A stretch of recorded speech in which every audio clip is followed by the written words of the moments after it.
Do you ever wonder why some people seem to be able to pass the ball way better than you, or do you ever wonder why you can't seem to stop throwing interceptions? Well, in this video, I'm going to show you the most important tips to make you better at passing, and they're a lot easier than you think. So let's start with number 1, navigating the pocket. So right off the bat, 2 things you don't want to do automatically is ever go too far back like this. Yes, you can maybe get the ball off, but it's going to typically not be good. And you never want to just instantly start rolling out, because then this happens. And people will do this every play and say, oh man, the blocking's so bad. Well, you're not really helping yourself when you do this. What you want to get better at doing is just navigating the pocket with the left stick, staying firm, and delivering passes. This definitely does seem scary at first, but as you can see, if you just stand your ground, you have more time than you think you do.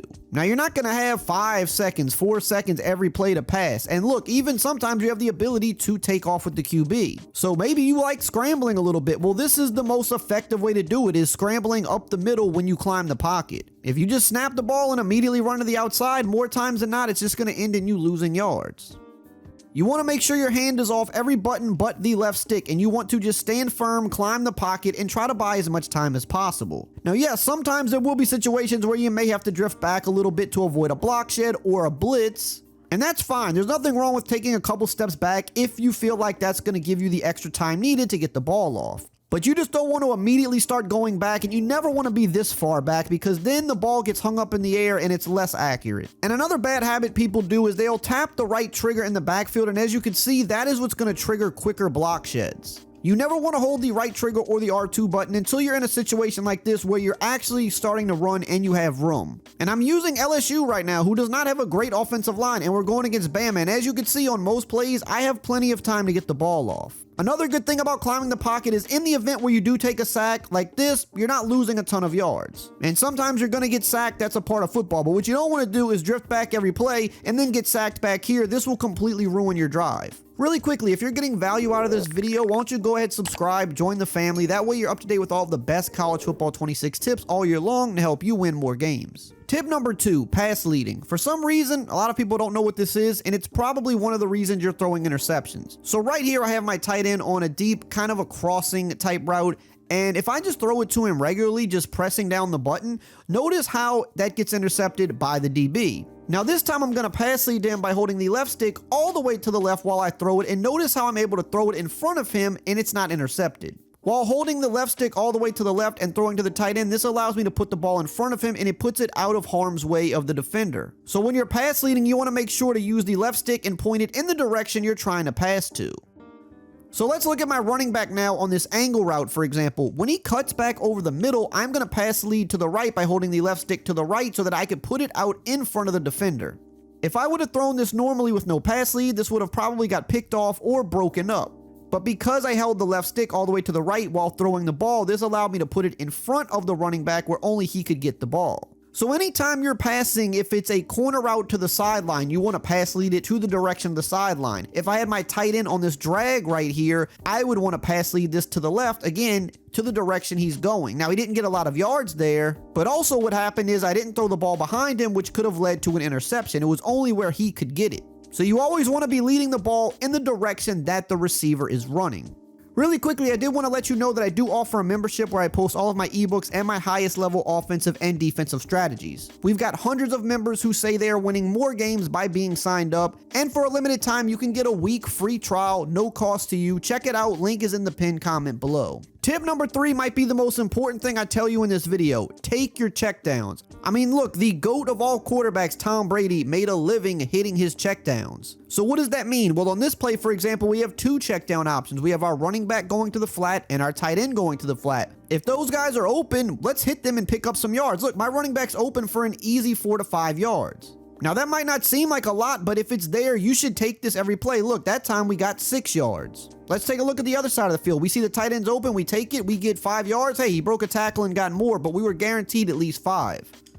Hitting your checkdowns is one of the best things you can do in the game because it's low risk, but it keeps you moving the ball. Now, sure, I would love to hit this corner route, and maybe I can, but we already know how block sheds are in this game, and look exactly what happened right there. The corner route was coming open. It wasn't a bad read, and it was going to be a huge gain, but we got block shedded, and thus we ended up with no yards. However, look at both of our flat options. We could see that they were both there for some easy gains, and we passed that up. Now, the thing is, you want to take deep shots sometimes, but look, again, we just got block shedded instantly. That happens. happens a lot. That's why people say, well, the blocking's bad in this game. I mean, hey, sometimes you're going to get block shitted. That's football, and it's going to happen a lot in this game. But you know, if we just hit what's there and pick up the easy yards, we don't have to worry about getting hit or taking sacks.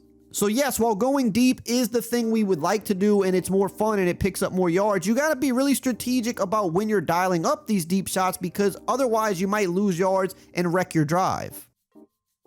Let's take a look at another play. We have two check down options on this. We have the tight end on a drag and we have the running back going over the middle. Now again, if either of these guys are open, tight end's there, let's take it, ball out, we're picking up 7 yards. There's nothing wrong with picking up 4, 5, 6, 7 yards a play. This is easy and it keeps you moving the ball. Let's talk about everything we've learned. I want you to climb the pocket. I want you to pass lead, but you also need to take what's there. Putting all 3 of those together alone, as you can see, we're getting the ball out every single play. I have only taken a sack when I have tried to go deep, but you could see if the short stuff's there, just take it and live to see the next down. Most games you play and most people you play against are not going to adjust to these short underneath routes, and you need to be taking them all day long.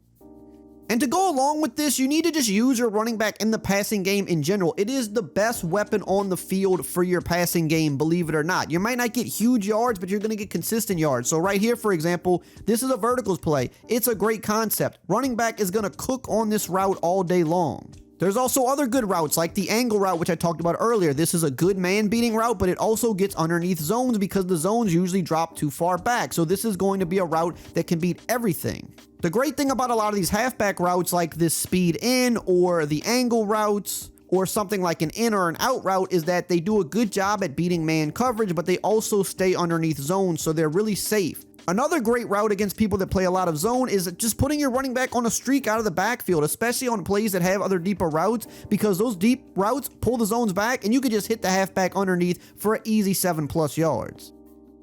Tip number 4, let's talk about some basic route combos that you can use to success. So one of my favorites, and has been my favorite for years, is out of a bunch formation like this where you have 3 receivers that are really close together on one side of the field. What you want to do is find a play like this where the tight end is on a flat route. And then what we want to do is hot route the outside receiver, which is B in my case, to a streak. And then we're going to hot route the slot RB to a corner route. And this is going to create a nice flood concept. This is going to be a very good zone beating concept, and it's very easy to make reads on this. If your tight end is open in the flat, you take them for your 4, 5, 6 yards, just like we were just talking about. If they clamp down on that, that's when you progress to your second read, which is the corner route, and this is a very easy read to make. So we snap the ball, we could see tight end open, I'm going to take him, I'm going to get my 4 yards. He kind of caught it backwards, unfortunately, but could have gotten more yards on that typically. But hey, he's open, we're taking it. You see that up the field, 6 yards.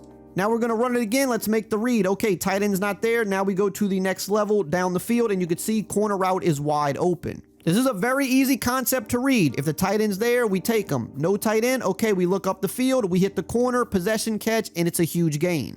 And to take this step further, you could put the X receiver on something like an in route like this so that you have a backside check down just in case for some reason all this is covered. Now, if both of these routes are covered up, you're probably going to be getting sacked at that point. That's just kind of how the game works. But there are occasions where you will have time to progress to a third read. So let's say tight end's not there. Let's pretend RB's not there. Okay, boom, we check it down to the X receiver. You always want to have a check down on the play. Another great concept is mesh, and you'll have a bunch of these in your playbook. You can go to the concept tab on your playbook, go down to medium pass, and then you want to tab over to the mesh concept, and there's going to be a bunch of different variations of this in your playbook. Now, this is a great simple concept because there's 2 drag routes on the play, and drag routes are some of the best routes in the game. They stay underneath zones unless your opponent's making advanced adjustments, and they usually will beat man because they cause a natural pick. And it plays into exactly what we were already talking about, getting the ball out quick, hitting the underneath routes, hitting your checkdowns. But this whole play is kind of built on hitting those checkdowns. So you want to have mesh concepts in your life because they're just going to make your life easier. Tip number 5, protecting the ball. Now to start with this, we need to talk about dealing with the blitz. So if you think someone's blitzing or they've just been blitzing all game, you've got to block somebody, whether it be your running back or your tight end. A lot of times it's going to be your running back. Press Y or triangle, select his icon, and then press the right trigger or the R2 button. That's going to help you block a lot of blitzes just doing that. And you're not going to have a ton of time. They're blitzing, so they're going to block shed, but you're going to get a little bit more time by doing this. And then you also just have to understand that the ball needs to come out. If they're blitzing, ball has to come out, which this all goes back to all of the tips I've taught you. Stand firm in the pocket, climb the pocket, pass lead, hit check downs. Don't wait for the deep route. But this is even more important when they're blitzing you because you're not going to have a lot of time. But you need to make sure blocking your running back is something you're okay doing. Because if I don't block my running back, look how quick this comes in. And even if I try to get the ball off quick, I just can't. So make sure you're blocking your running back if you suspect a blitz. Also, you may want to do some hot routes on the play. So if I think they're running mid blitz, which I have the defense in right now, if you play online, surely you've seen this because a lot of people run it. It's a man blitz. I need to put routes on the field that I think can beat man. So I have a drag on the play. I might put my B receiver on a zig route because typically that's going to do a good job. I could put my X receiver on this little speed out right here because I need to be able to get this ball out super quick. And you see how we just absolutely cooked the corner? That's a good man beating route. So make sure you are blocking your running back because that is going to protect your QB, give him time. And if you're dealing with man blitzes, put some routes on the field that you know can attack man, and you need to get it out quick and you need to stand firm in the pocket so that your passes are accurate. Now, the other part about protecting the ball is you need to know when to just throw it away. Get rid of it. Don't take the sack. Now, this is a perfect example right here because I have the defense in random defense. I didn't know what they were going to be in, and they surprised me with the blitz. I actually didn't think they'd be blitzing out of the look that they showed. Now, if I maybe made a little bit of a quicker read, I should have hit my running back, which is what I'm supposed to do. It's my check down. It's the open quick read. And notice I didn't climb the pocket here because this is the thing. You want to climb the pocket and stand firm on most plays, but sometimes you get caught off guard, and I see this free rusher's coming. There's no reason for me to step up into that. Instead, I need to try to buy time here and either get the ball off or throw it away. In this case, I decided the best decision was to throw it away. Now, to do this, you press the right stick in. You click it in, and that's how you throw the ball away. Live to see another down. Throwing the ball away is a lot better than taking a sack. Right here, look, he was coming in free. I got rid of it once again. Now, yes, I would have normally hit my tight end right here. That's my first read. That's what I'm looking at. But I'm trying to showcase to you that maybe you read the play wrong. Maybe you held the ball a second too long. Or maybe they did an instant block shed just like this, which happens, and you're caught off guard. Press that stick in, get rid of the ball, don't take the sack. And the other part about protecting the ball is in the instance that you do take off and scramble, make sure to tap the X or the square button to slide. Make sure you take your hand off of the right trigger or the R2 button before you do this so that he does not dive. Because quarterbacks do have a tendency to fumble at a higher rate, so you don't want to take hits with them. Make sure you get down after you secure some easy yards. Now that you've learned how to be a better passer, you need to learn how to be a better defender so that you can get stops and help you win more games. And you can check that out in this video right here on the screen.